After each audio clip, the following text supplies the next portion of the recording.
Coming down the lane, she had a Three-time Canadian Olympian Becky Scott knows what it's like to have a moment of athletic glory stolen. At the 2002 Olympics, the cross-country skier finished third behind two Russian skiers. Scott received the gold medal nearly 2 years later after the Russian skiers were banned for doping. Since retirement, she's been an advocate for clean sport, even becoming a member of WADA's compliance committee, a position she resigned over the weekend after it became clear WADA was making concessions to Russia. The signatories to the code should be held to the same standard as athletes, and this is clearly a breach of that. Politics have trumped principle.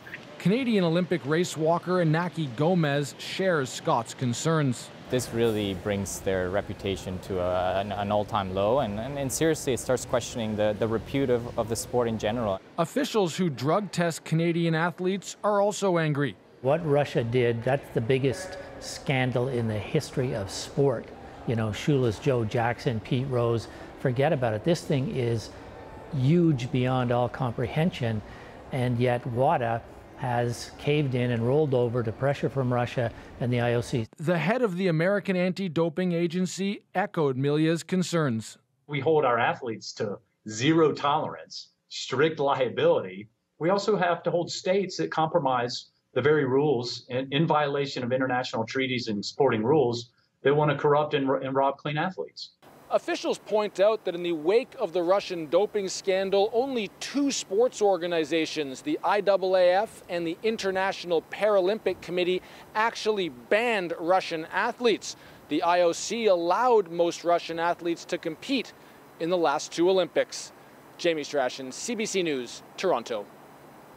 Let's bring in the CBC's Chris Brown from Moscow. So, Chris, give us a sense of how Russians are reacting to today's news. Well, I think Russia's strategy to essentially wait out the World Anti-Doping Agency worked. So today's decision here is really being greeted with a sense of both relief, but also a fair bit of vindication. Vladimir Putin's government hated that report done by Canadian Richard McLaren that concluded that the cheating and the doping that went on during the Sochi Games was largely state-sponsored. So they wouldn't address that point. They waited, in fact, for 3 years and stalled until WADA was finally ready to accept something less than a full admission of guilt. The Russian government still has not publicly named or pinpointed the individuals in government who it believes were responsible for the cheating, nor have they allowed access to independent investigators to the Russian labs or any of those dirty samples, although they will have to now unless they want their compliance revoked. And what can we expect to happen next in this?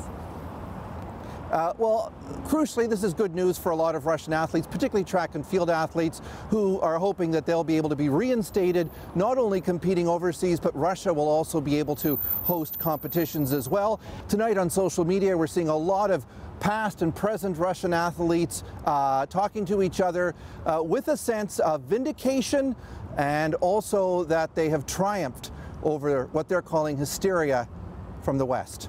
Rosie. Chris, thanks for this. Appreciate it.